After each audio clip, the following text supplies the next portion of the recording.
More from the Huntington Center later on. High school hockey tonight. Northview ranked 4th in the state, taking on BG.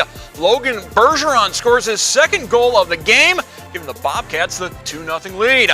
Northview down but not out. Brandon Clark, wraparound, gets the Wildcats on the board. But more from the Bergeron family. This time, Connor going top shelf for the Bobcats. Northview back on the attack. Justin Beaverson. Nice move to the net. Gets it past the goalie, but Bowling Green gets the upset tonight. Devin Dohanis takes it himself, and the Bobcats get the 6-5 win over Northview. Jesse Furness has more.